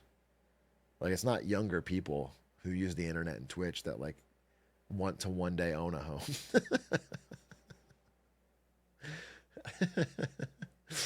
Okay, cool.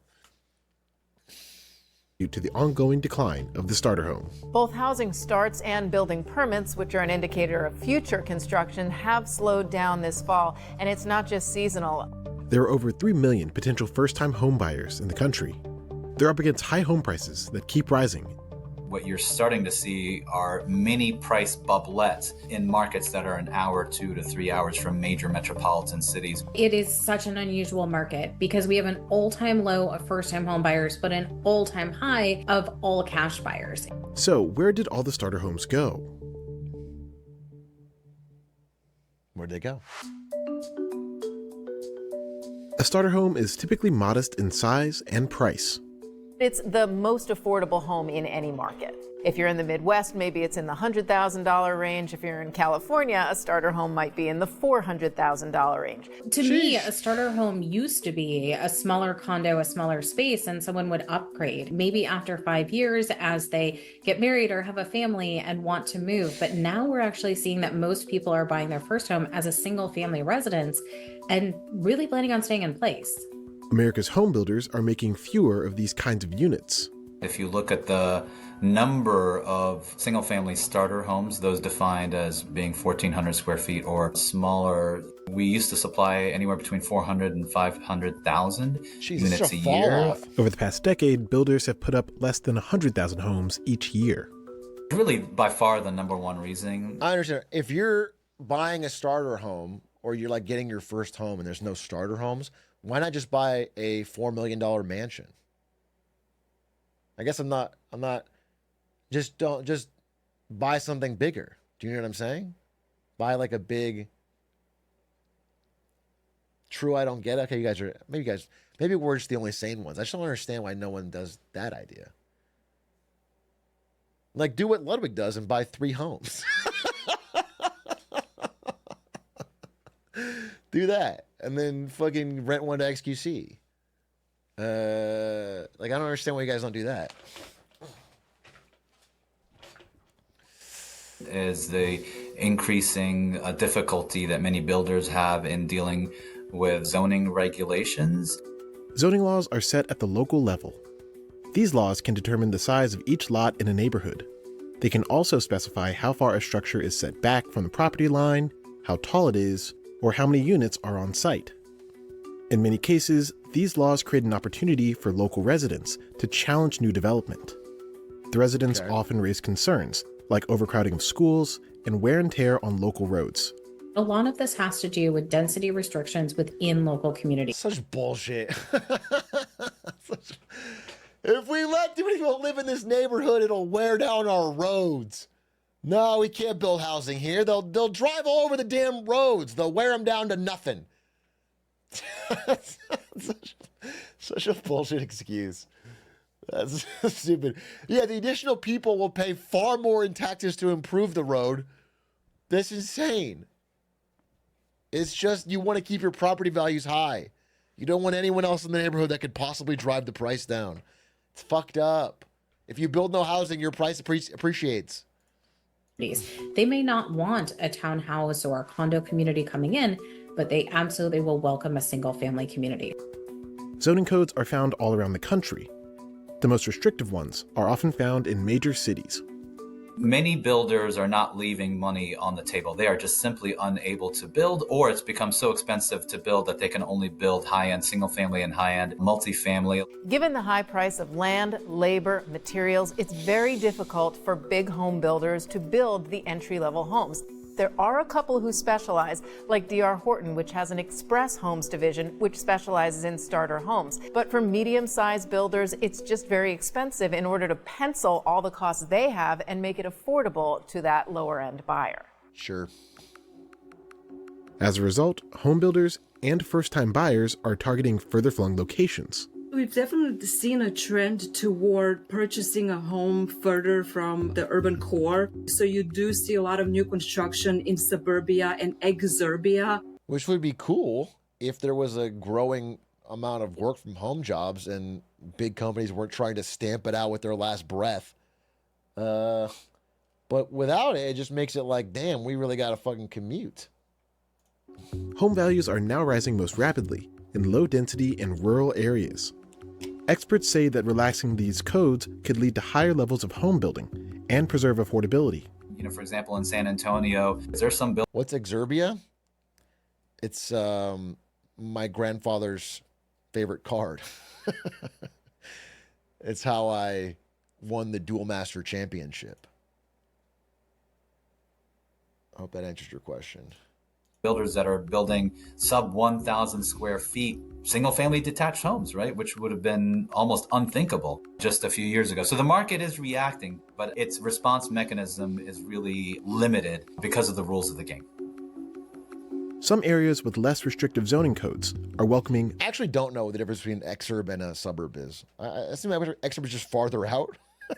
It's like there's the inner city, then there's the suburbs, and the exurbs is out of that.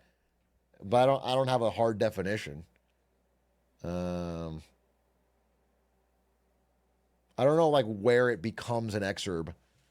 Difference between exurbia and suburbia.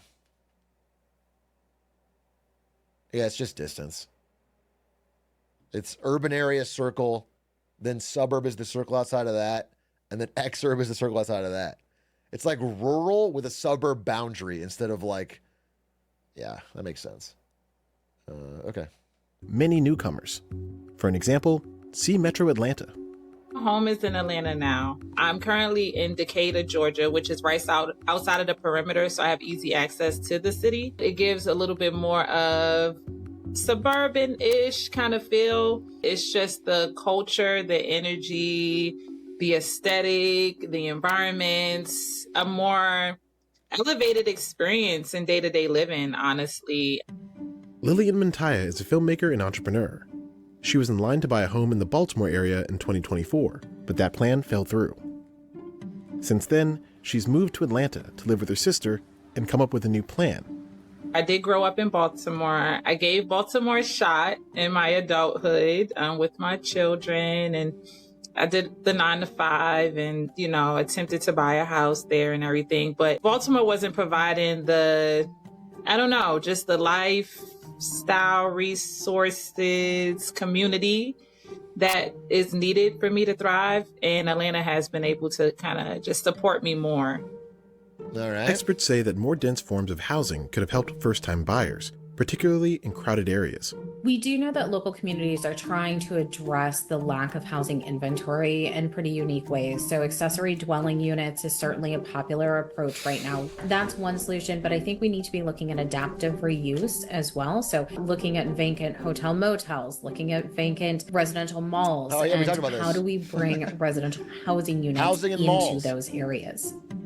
Much of the new construction since 2020 ADUs, accessory development unit? It's like when you build a little house on your property. It's like I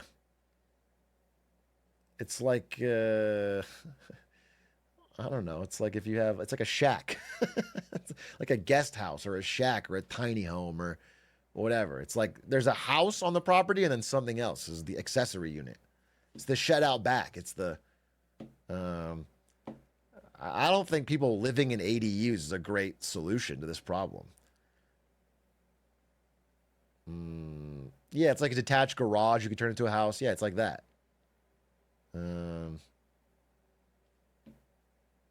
Why is shack on your property? Very good. Very nice. 20 is in luxury apartments with units that are not for sale. The recent boom in multifamily construction has been on the higher luxury end, but it's easier for multifamily developers to get in and pencil that many apartments because they're renting them, and rents have been very high. Finances are a big barrier for first-time buyers. The premium paid to buy a home has increased sharply relative to renting over the past decade. The increases in home prices have also outpaced increases in wages. As a result, home sales are down across many markets. When people complain about this, I'm like, why didn't they just buy a home when they were younger? Then they could have benefited from the price appreciation. Like in 2002, why didn't you buy a home? Be honest. Because you were lazy. Because you were lazy. I was 4. I was 5 years old. Get off fucking Coco Melon and hit the listings. Okay? Get on Zillow, bro. Make some fucking money moves. If you'd have done it, you'd be thanking yourself right now. I was in grade school. Interesting. And the median age of the typical first-time home buyer has climbed to 38. That's up from age 29 in 1981. Just thinking about all of the headwinds that a 30-year-old may have, like student 9/11 caused me to reflect inwards, so I couldn't That's how I see.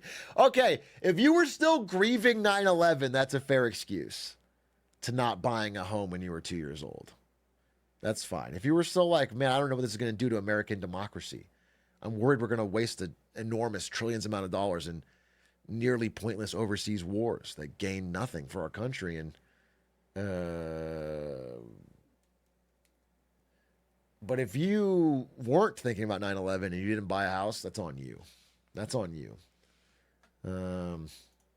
Loan debt and car loans and credit card debt, and then they have rising rent. And so keeping that all in mind, it's hard to save for a down payment when housing affordability is really out of reach. The problem is you have the most demand on the low end of the market because of First the towers, next my brand new house. I don't think so. Oh, you thought the terrorist's next target was your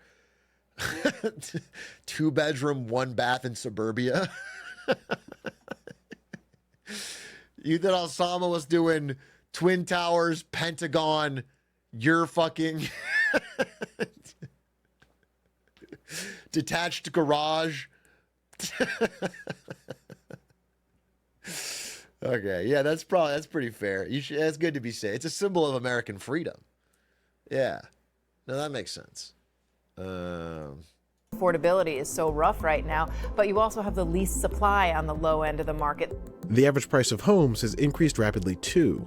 Nationwide, home prices have climbed over 52% between January 2020 and October 2020. I'm sorry, my editor and moderator, Phineas J, said, dude, imagine something bad happening to you on 9/11. Nobody else would give a shit. That's what you're worried about?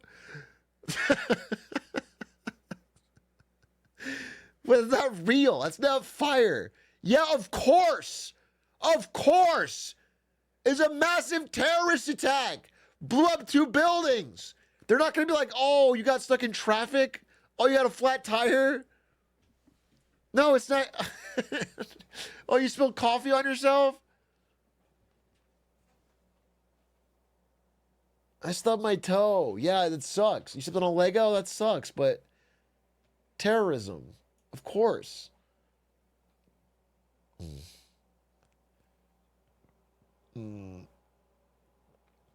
is why it takes him so long to upload VODs. Yeah, dude. Phineas J not uploading VODs because fucking he's remembering the bad thing that happened to him on 9/11.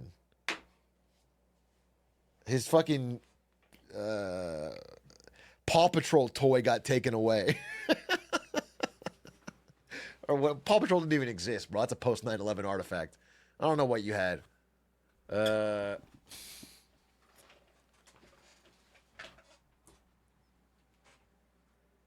Were you even born on 9/11? Phineas is pretty young. I just wrote his college recommendation letter. No, you weren't, dude. Holy shit, you just weren't born. That's crazy. That's crazy. Bro, you straight up weren't born. That's wild. It wasn't even that you were 1 year old. You just straight up weren't born. Planes hit the towers and you were nowhere to be found. We were all together trying to work on this problem and you were just fucking ghost, huh? You were just too busy. Just couldn't be bothered to show up for America's biggest moment. Fucking crazy.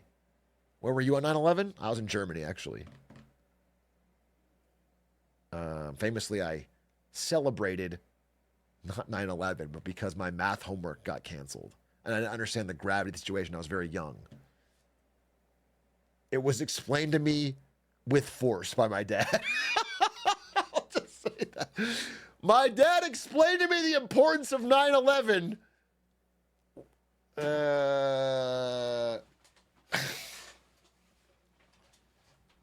And I understood. Okay. Yeah, with the belt. So I didn't get a house either. Yeah, I made a lot of mistakes. Could have invested in property. A second belt has hit the cheeks. Okay. Okay.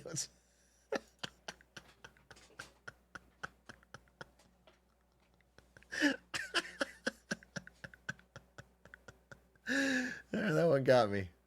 That one got me. 24. Adding to the burden, mortgage rates have returned to their standard historical range, near 7%. Homeowners with a mortgage are paying 29% more than they would if they rented the same house. Dynamics like that are shutting out all but the highest income Americans out of the market, at least on average. We're seeing first-time home buyers come into the market using inheritance, using 401k or stocks, cashing those out, combining all of these resources, and actually making an all-cash purchase. Investors are buying homes too, but economists saw their shares jump to an all-time high in 2024. Still, they make up a tiny fraction of... You guys all have inheritances and a lot of stocks and 401ks, right? That's what young people usually have, right? Most Gen Z people have a lot of inherited wealth and a big basket of stocks they've been buying into for all of their youth. So that's great. Perfect. You're set. You can, like the economy set up perfectly for you then. This is great. You got sports gambling? Well, that works too. Just fucking hit a parlay. That's the way you can do. The overall housing stock. The issue of large-scale investors is really not an issue. If you look at their share of the market, it's only 1% to 2%. However, if you look within fast-growing markets, particularly those that are affordable, and in the South, those entities are making it a little bit more difficult for buyers to purchase. Having said all that, if there was a normal amount of supply and we didn't have the shortage, this would not be really an issue. With elevated prices on the market, today's buyers may need to rely on outside help to finance a home. I think it's increasingly difficult to buy that first home if you don't have help. You know, in a more affordable market, it's $400,000. That means you have to come up with $80,000 in down payment if you assume the typical conventional loan. It's really difficult to come up with that down payment. So we do see in the data increasingly more consumers getting help, whether that's from their parents or from down payment assistance programs. There are over 2,400 down payment assistance programs nationwide. Depending on your income and where you live, the aid can be substantial.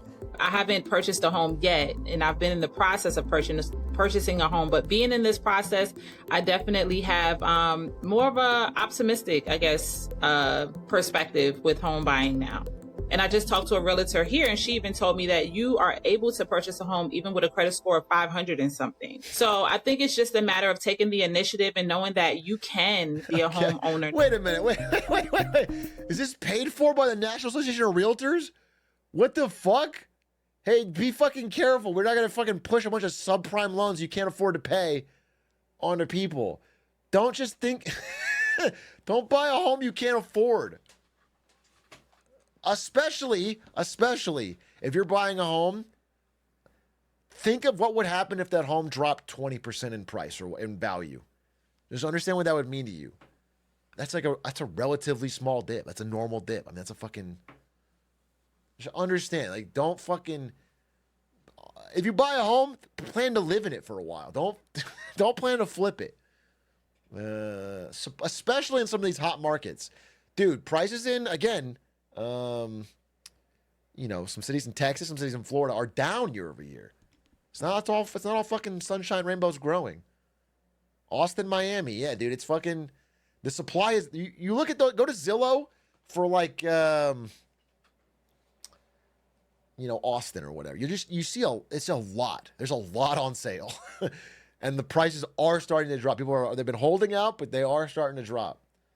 Watch the end of this. Regulation at all levels of government affect how homes are built. Experts say they're holding back new construction. This crisis is worsened by various factors, including rising construction costs, regulatory burdens, and limited availability of buildable land. There's definitely excessive regulation, a lot of inefficient local zoning.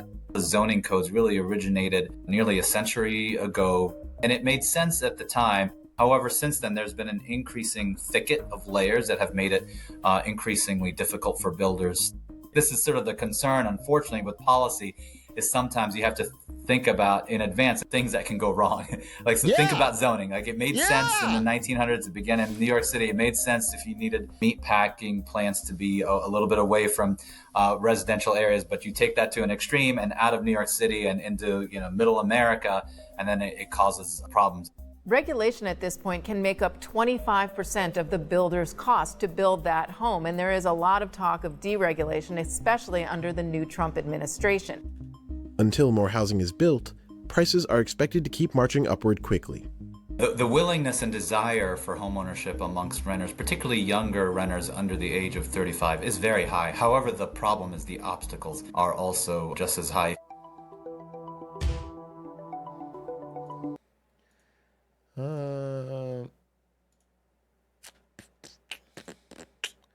I mean, so deregulation is a fucking trigger word. It's a catch-all word, and it's used wrong a lot.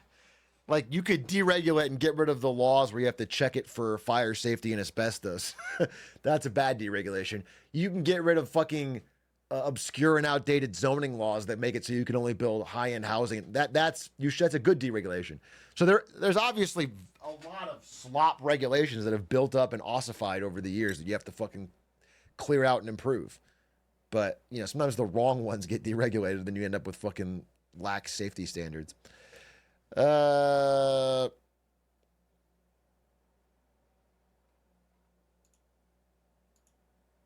Bro just used ossified in his sentence. What the fuck? That's right, bitch. Ossified and yassified. Queen.